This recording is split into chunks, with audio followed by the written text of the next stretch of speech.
Hello and welcome to this recording of Safeguard Your Supply Chain, the dangers of not preparing for incidents. My name is Pete Wright and I'm a consultant with Kepner-Tregoe, KT, who are a global management consulting and training firm.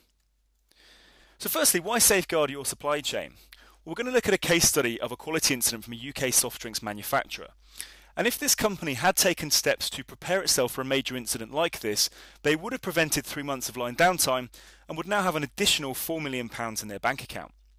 So this is the story of their problem and what you as operations and supply chain managers can do to stop it from happening to your supply chain. So this soft drinks factory is based in the UK and they started to get yeast contamination in their most yeast sensitive product. This was analysed and found to be a strain called Candida parapsilosis. And in order to prove the cleanliness of their filling system, this organisation runs what they call a Linden grain trial. And Linden grain is a testing medium, a testing liquid that they will fill that is highly yeast sensitive and will therefore pick up any yeast contamination throughout the entire filling system. And the current situation is that production has now been stopped as they've been unable to pass this Linden grain trial. And in the last 3 months, they have run 4 of these Linden grain trials, and in between each trial, they've done a considerable amount of cleaning, sterilisation, and overhaul work to try and eliminate the source of the yeast. However, they have so far been unsuccessful. And to detect this yeast contamination, they are looking for the Linden grain in the bottle to go from a nice clear liquid to turn cloudy, and it will also pressurise within the bottle as the yeast ferments and creates a gas. So they're looking for cloudiness and pressurisation in the bottle. And before we go on to think about how we help this organisation tackle this problem, I would like to talk about how the KT problem analysis approach actually works. And our approach is all about gathering facts before taking action. So I'd like you to envisage a scenario where you've come home late from work one night, nobody else is home, you've opened your front door and you've gone to switch on your hallway light and it doesn't work. Now this may be due to a light bulb, it could be a fuse, it could be a power cut. And what you would probably do to diagnose this problem is it's likely you'd go to the next room, maybe the living room, and you try the light switch in there. Why? Well, if the light switch in there is working, it's indicating it's probably a light bulb. Next you might, if that wasn't working, next you might go upstairs and you might try a light bulb upstairs. Why? Well, because most houses have different fuses for the upstairs and downstairs, therefore if upstairs is working and downstairs isn't, it's likely to be a fuse. If that isn't working either, then it's probably a power cut.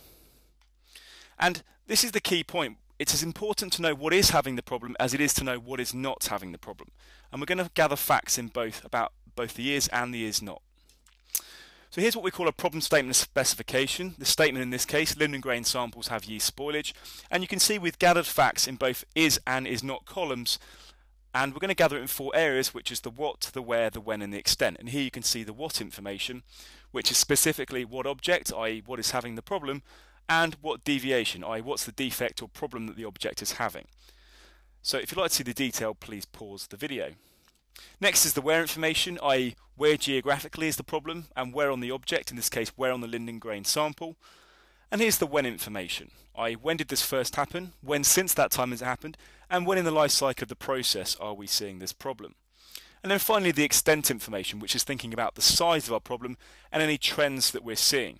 Now in order to obtain these trends, clearly we're going to need some data behind this, and I've actually shown you here a graph of the data that we had on this particular case, and I've mapped on here one of those extent trends from the specification on the graph so you can see where that trend information has come from. And again, if you'd like to see the detail, please pause the video. So once we had the facts about our case, we were able to start thinking about possible causes, and we generated 22 possible causes. However, using the facts, we were quickly able to eliminate 14 of these causes. And we were also able to demonstrate that 6 of the remaining causes were extremely unlikely, given the facts that we had, which left us with the 2 most probable root causes. And for these most probable causes, we firstly identified the cause of the causes to ensure that we've actually got down to the very root cause of our problem. Where else this cause could create problems, i.e. could this cause be causing problems elsewhere in the plant or in other plants within the European supply chain? What preventative actions do we need to take to prevent it from happening in the future? And then what inspection procedures do we need to put in place to ensure that we've been successful in eliminating the source of the yeast contamination? So in summary, this cost this organisation approximately £500,000 in equipment overhaul costs and £3.5 million in additional shipping charges. They were having to ship product from Germany to the UK in order to continue to meet the demands of the UK market. So this cost this organisation £4 million. And £4 million over 3 months is around about £45,000 per day. Now, had this organisation had invested in a core team of people at a site level who could quickly diagnose this problem at the very beginning, get down to the root cause quickly and prevent it from becoming a major incident, they could have had a payback from that in around about 8 hours. So before I go on to my final slide, there's a couple of definitions that I want to run through. The first distinction I want to make is between an issue and a problem. And I'm calling an issue a root cause known event that has the potential to impact quality, safety, the environment, or the meeting of customer needs. And I'm calling a problem the same thing, however I'm calling that a root cause unknown event. I also like to talk about the definition of an incident. Now, my definition is an event which has a measurable impact on quality, safety, the environment, or meeting customer needs, which will typically be escalated to a site manager level, for example, a factory manager. And I'm calling a major incident one which has a significant impact on those things and is typically escalated to a regional supply chain level, for example, a European supply chain director. So with those definitions in mind, I'd like to talk through this diagram, which is showing the journey that a major incident goes on from its very beginnings as a potential problem right through to becoming a major incident. So a potential problem, if it's not prevented, can become a cause known issue or a problem. If it then starts to have a measurable impact, it can become an incident. And then if it starts to have a significant impact, it can become a major incident. And there's lots of things we can do around this to try and prevent potential problems becoming major incidents, and some of these you may be doing already.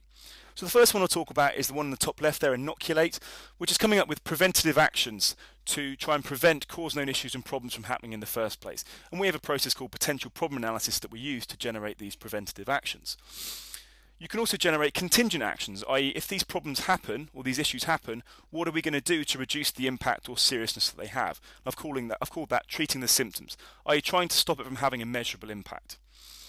You may also adopt major surgery, and you may have done some scenario planning to prepare for major surgery. And that's exactly what this organisation did when the line was down for 3 months. They did major surgery to their supply chain by directing product from Germany to the UK to continue to meet the demands of the UK market.